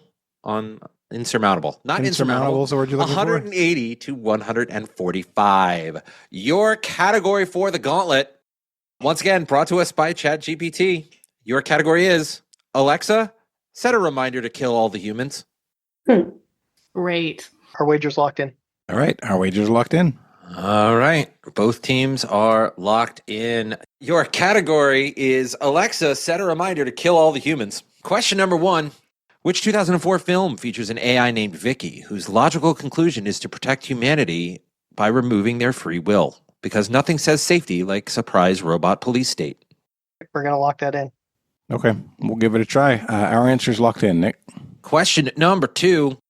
Which 2015 sci-fi film, named after a storytelling device where gods solve everything, flips the trope by having an artificial intelligence solve itself, and stars a humanoid robot named Ava, who very much like to be excluded from the narrative? I think we can lock in. Yeah. Erin, you're saying the same thing I am. I'm trying so hard. I heard that. We're locked in. So, yeah, I think we're going to lock in with my second spelling of the second. Yeah. Question number 3, the final question of the gauntlet, in the category of Alexa, set a reminder to kill the humans. In which 2002 techno thriller written by Michael Crichton do autonomous swarms of micro-machines go rogue in the Nevada desert, proving once again that self-replicating should never be a feature? The new batch. All right, I need answers. No. All right, then I'll just go with the last thing you have in the chat. Yeah, We're gonna lock in with my suggestion. Yeah. I don't think it's right, but I will defer because I got nothing better other than the words I made up at the top of the chat. Yeah. I don't think it's super right either, but we're done talking. We have to go. So that last thing is the one that we'll lock in with, guys? Sure. Locked in. Going back to the top, ChatGPT gave us the category for the gauntlet of Alexa, set a reminder to kill the humans. Your first question. Kill the humans, kill the humans, kill the humans, kill the humans. The first question was about the 2004 film that featured an AI named Vicky that removes free will from humanity to protect them. Alex and Jim, what did you answer on this one? So Yeah, we go ahead. threw out a couple options. Initially, free will police state, thought maybe Minority Report, but the robot police state threw us towards iRobot. All right, so they said iRobot. Jonathan, Erin, and Emily, what did you say? I remember that, like the end scene of that movie, I feel like there was a AI intelligence that wasn't a physical form, but was managing all of the millions of robots that were running around. And it sounded like it had a female voice in my memory. I couldn't remember specific Vicky, but the timing felt right too. So we said iRobot. All right. Question number 2. The 2015 sci-fi film with named after a storytelling device where God solved everything stars a humanoid robot named Eva. Jonathan, Erin, and Emily, what did you say? Eva. We said Wall-E, obviously. Which one of you guys had this? It wasn't me. Oh, I thought it was all three of us at the same time. I guess then both me and Erin popped in saying Ex Machina pretty quickly. Alicia Vikander. And Alex and Jim, what did you say? I really enjoyed this movie when it came out. It was when AI was just first like budding kind of in the sphere. But it was fun to watch, and I enjoyed it. So we also said Ex Machina. And question number 3, which 2002 techno thriller written by Michael Crichton was about autonomous swarms of self-replicating nanobots? Alex and Jim? Oh, no, I'm sorry. Jonathan, Erin, and Emily, what did you say? We didn't know. We had big discussion. And I have to apologize to my team. I definitely was trying to think of a movie from 2002 most of the time that we were talking. Yeah. You're good. Oh, actually, shoot. I'm sorry. Well, what we said is definitely wrong. Yeah, because we went with Andromeda Strain because we knew it was a Crichton novel, but Andromeda Strain existed before Jurassic Park, which existed in the late 80s, and I thought we were looking for a movie too, Emily. Oh, okay. I was making the same mistake. I know Andromeda Strain a movie was released in 2002, but written. I was also looking for a movie. Yep. Oops. Good job. I would have absolutely said no way to what we answered. Oh man. Yep. And maybe all do that? Maybe it was Terminal Man. Maybe this is the thing that came back. But we said Andromeda Strain. And Alex and Jim, what did you say? So I was looking for a book, and like I think Jonathan's issue, all the Michael Crichton ones I know for sure are much earlier than 2002. Yep. But I think he had a later one called Prey that I've never read, but I think that is a later Michael Crichton book, so that was the best we had. He worked with MC Hammer on it, obviously. That is why we pray. Is why we pray. Pray. So, we have a little bit of distinction there. Going back to the top, your answers. The 2004 film with the AI named Vicky is iRobot. Both things are correct. I'm excited about that. I didn't expect us to get that right. Very cool. Question number 2, the 2015 sci-fi film where the storytelling device where God solved everything, that is Ex Machina. Very good. Mm-hmm. And your final question, the techno thriller written by Michael Crichton in 2002. One team said Andromeda Strain. The other team said Prey. Just for future reference, Andromeda Strain was a book written in 1969. Yeah. I knew it was early. Yeah, but it could have been a movie released in 2002. It absolutely was a movie released in 1971. I don't like you very much. And sometimes. They did a new TV version of it too. They did do a TV series that was in 2008. Yeah. Okay, we get it. Hey, that's close. So Andromeda Strain is not correct. Your correct answer to the question is Prey. No! No! Come on! Oh, Alex, man, what a pull, dude. Great job. Good job. That was me pulling to Jonathan, more or less. Yeah. The leading team Did you got pray? the question right. Wrong spelling. Technically, it's EY. Yeah, it's PREY. Oh.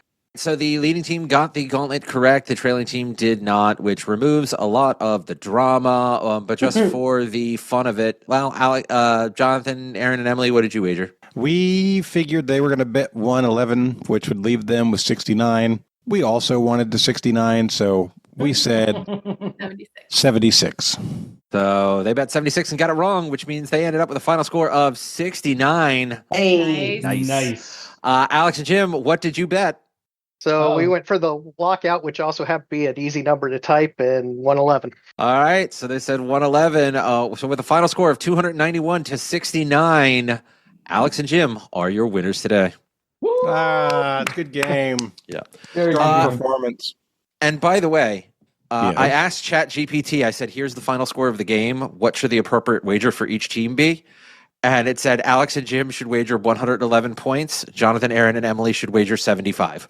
Wow. And we had 75, but chose to go for 76 because we wanted to tie and do rock, paper, scissors.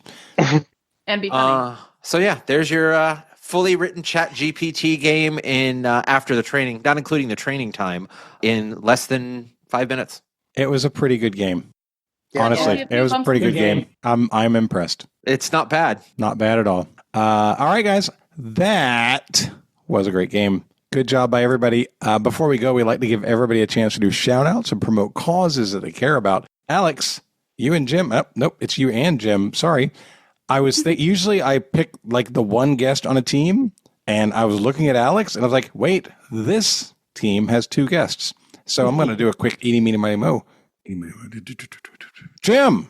Yes.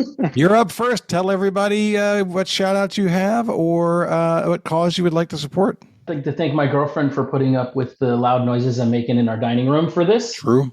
But also, big cause for me, I'm a middle school band director. I work in a very low-income Title I school, and the biggest thing you could do for kids that are in these kind of situations is donate. Donate your instruments, donate your time, donate your energy. If you've got an instrument in the closet of your house, please donate it to your local schools. They'll get them repaired and get it into the hands of a kid that could use it. Band changed my life, and I see it happen every year where a band can take a kid that's struggling and turn them into something spectacular. So please, please, please use the things that you have laying around and change somebody's life.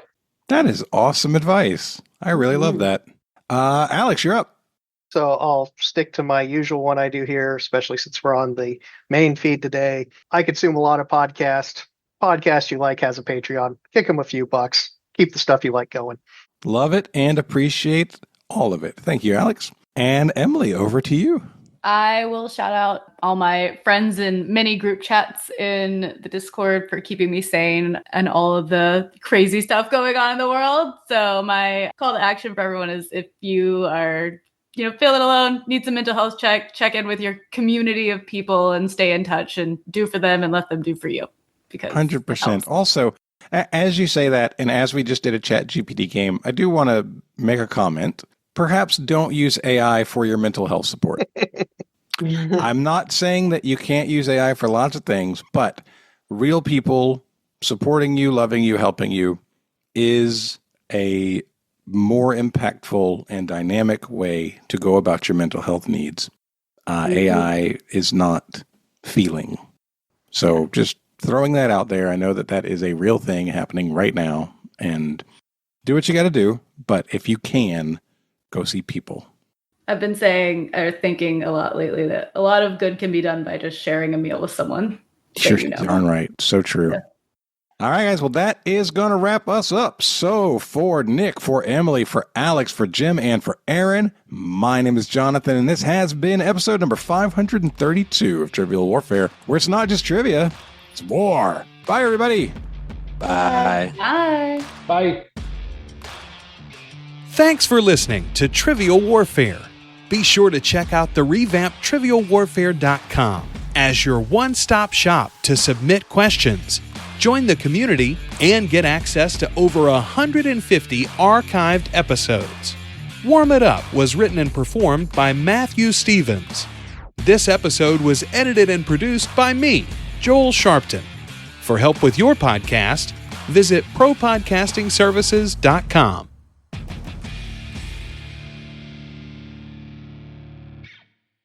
And round 6, question number 3, final question of regulation. Your category is all that work just to be told, no thanks. This is, by the way, the last chance for you. It's your last chance to Sherlock in an answer, guys. Might as well take a stab at it. Nah, I think we'll pass on it. All right. Alex, we'll just get it right. We don't have to worry about getting extra points. Which U.S. state created during the Missouri Compromise applied for statehood as a free state in 1846, but was denied multiple times until its eventual admission in 1850? Oh. What was the category again? All that work just to be told, no thanks. So just to be clear, it's a territory that was created during the Missouri Compromise. No, that doesn't say that. Missouri Compromise is 1820, so right. This can't be a state that became a state 30 years later. The state was created during the Missouri Compromise. It became a state in 1850. So yes, Okay. the outline, the territory, territory. Yeah. Okay, we're gonna lock in. You know what? No. No. No. No. There's conflicting information in this question. I'm gonna throw it out. No, but we had an answer. No, that's fine. We may not have been right. Yeah. No. Neither team was right. Okay. So it's not worth worrying. Correct about. answer was Taking a Guam, pause, surprisingly. can you explain? Yeah. Puerto Is what? Rico.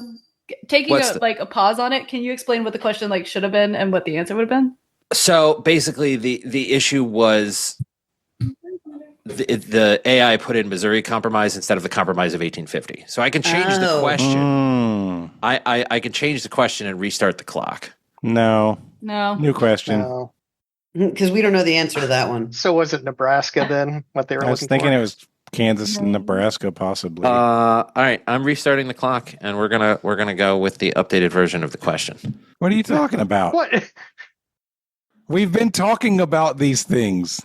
Yeah. And we both just said our answers out loud. So No, neither one of you said your answers out loud, did you? Both of us did. yeah, we just did. We've been Actually, we talking said about multiple answers out loud. Nick, you got to throw it out. All right, fine. So the correct way to word the question is which U.S. state created during the Compromise of 1850 applied for statehood as a free state in 1846, but was denied multiple times until its eventual admission in 1850.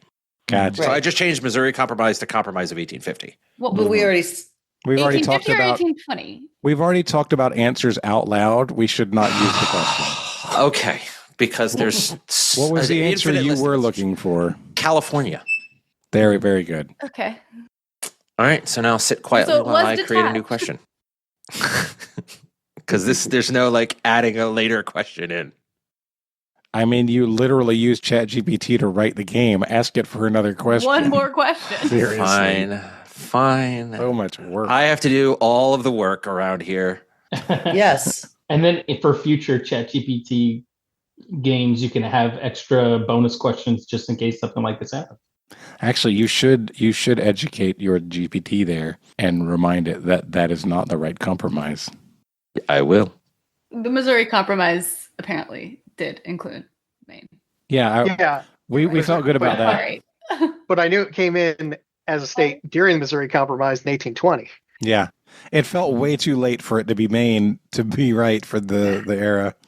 Kansas apparently became a state in 1861. I loved, by the way, yes, Nick proofread these and fact checked these, and yet here we are.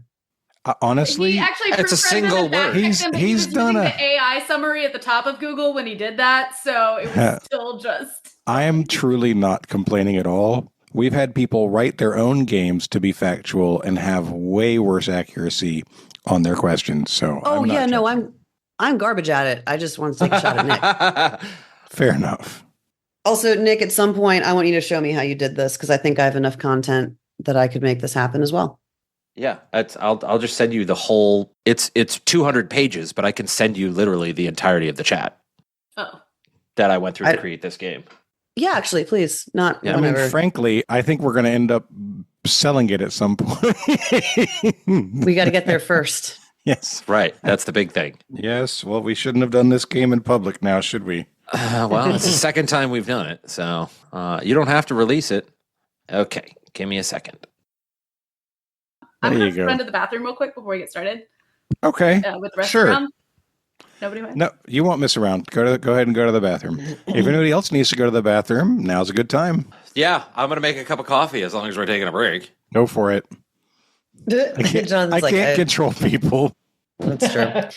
So my gym is next to where they are building the new baseball stadium, and it's very exciting. Woo. There's been construction. Been watching buildings because I'm there like between 4 and 6 days a week. So I'm watching these construction things happen in real time. They turn this empty field into buildings and stuff. And in the process of doing that, they punctured our sewer line.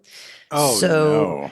Yeah. And apparently so we're in like a giant warehouse type building, and every other business in the building, their sewer line runs south. And ours, for some reason, the one that's connected to our unit runs north. And that's the one that got popped. It did not appear on any of the diagrams of the space. It was rerouted like hundreds of years ago or whatever, and no one wrote it down. So Dominion Energy had no way of knowing that they were like there was no negligence because they had no reasonable way of knowing that there was a sewer line there. So the gym is like, how do we fix this? And they're like, well, we're in the process of building a multi-million-dollar baseball stadium there right now, so we can't just dig it up and fix it.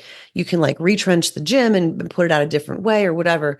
But they're like, it's going to like, they are not even giving us a guess at how long it's going to be before we have working bathrooms again. That's not fair. They're the ones who damaged it. It doesn't matter if they knew or not. But you can't show liability unless they should have known. Right. Like, and they're fighting, like lawyers are involved, not me, but like they're fighting with the city, they're fighting with Dominion. And we're just in the meantime, just using porta potties, which is like, it sucks. At some point, someone's going to be like, we would like a discounted membership, please. We're not there yet, but like we're getting there. Yeah. But as a consequence, every single one of my gym friends, which is the bulk of my social circle, have all gotten very comfortable talking about our bathroom routines because it's like, I can't come to the 6 a.m. class because I can't be ready to come to the 6 a.m. class before 6 a.m., kind of thing. That's where I was this morning, Jonathan. Yeah, the class is at 9 a.m. and I'm always like, I can totally do the workout and then get back to my desk by 10, and I never can. But no, it's actually probably not true. I don't think you can. Yeah, I think it's not true that you can get back to your desk on time. I never can. Yeah. No. But you're close. You're always close. I just don't know how much stress you're putting on yourself by trying to do it. My heart rate is finally back to below 70 beats per minute. So we're getting close to resting. The gym is like 5 minutes away. And if I didn't stop, if I like finished the workout and left, I would have been here on time, but I helped clean up. So. Yeah. Yeah. All right. Well, quit being so good to other people and be here on time. Obviously. Okay. Emily, you go to the bathroom faster than Nick makes coffee, just for the record. Based on how my husband makes coffee, because he makes pour over. Right? Nick's up there doing a damn French press. Yeah. Freaking A. Well, first he's grinding the beans and he's grinding the beans. Hard cut to Nick in Colombia picking each bean and looking at them on a microscope. He's like, I'm going to whisk it for 2 minutes straight. That's amazing. Yeah. Like, no, this one isn't green enough. No, this one isn't black enough. Yeah, so my sewer lines are not punctured, so I don't have to hike somewhere to go to the bathroom. It's just across the hall, so I don't know. Super jealous. What kind of time he thought I had. He thought he had. My sewer lines aren't punctured. Sounds like a statement about my body, and I don't know the joke. I don't know exactly where the joke is, but there's a joke in there about my sewer lines haven't been punctured. Upper lower intestines. Yeah, there's a gastroenterological joke there somewhere. Absolutely. All right. Are we ready? Nick, did you finish picking your beans from Colombia and fly back? They're Costa Rican. Of course. There it is. Of course.